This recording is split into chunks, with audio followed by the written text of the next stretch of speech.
నిజంగా కార్యసాధకుడు ఎప్పుడు అట్లాగే ఉంటాడు. ఓ పిచ్చివాళ్లాగా, ఓ వెర్రివాళ్లాగా, ఏమీ తెలియని వాళ్ళలాగా. అంతే. వజ్రాలు బూడిదల్లో, మట్టిలో, బూడిద కుప్పల్లోనే ఉంటాయి. దాన్ని ఎవడు గ్రహిస్తాడు అంటే వజ్రం విలువ తెలిసిన వాడు గ్రహిస్తాడు. సాధకుడు ఎప్పుడూ అట్లాగే ఉంటాడు. నిజంగా సాధన చేసేటువంటి వాడు మెళ్ళో బోర్డు వేసుకోడు, ఇతడ రోజుకి 10 గంటలు జపము చేయబడును, తీర్థములు ఇవ్వబడును, వచ్చిన వారి సర్వరోగములు నివారింపబడును. మళ్ళీ వాడు షుగర్కి ట్యాబ్లెట్ వేసుకుంటుంటాడు. వీడి రోగమే వీడు పోగొట్టుకోలేడే, వీడు వాడి రోగం తీరుస్తాడా?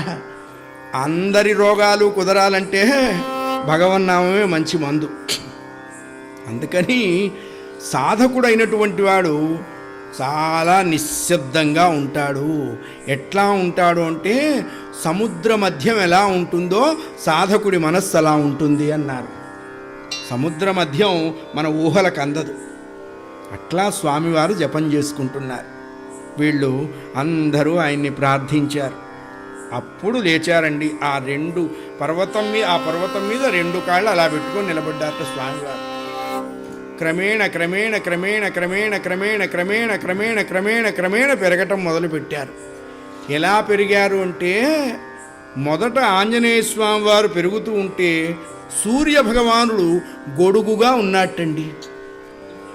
ఆకాశంలో ఉన్నటువంటి నక్షత్రాలన్నీ ఆంజనేయ స్వామి వారు తల్లో పెట్టుకున్న మల్లెపూల్లాగా మెరుస్తున్నాయిటండి. అలా పెరిగితే ఆయన్ని చూడటానికి వీళ్ళ వల్ల కాల. ఇది వీళ్ళ యాంగిల్. ఆయన ఇలా చూస్తున్నారు.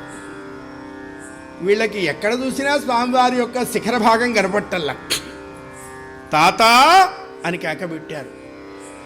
విరాట్ స్వరూపంతో ఉన్న స్వామి కేకకి ఆ చుట్టుపక్కల మహేంద్రగిరి పర్వతం అంతా గడగడ గడగడ గడగడ గడగడ గడగడ ఒక్కసారి ప్రళయం వచ్చే ముందు భూమి ఎలా కంపిస్తుందో అలా కంపించిందిటండి.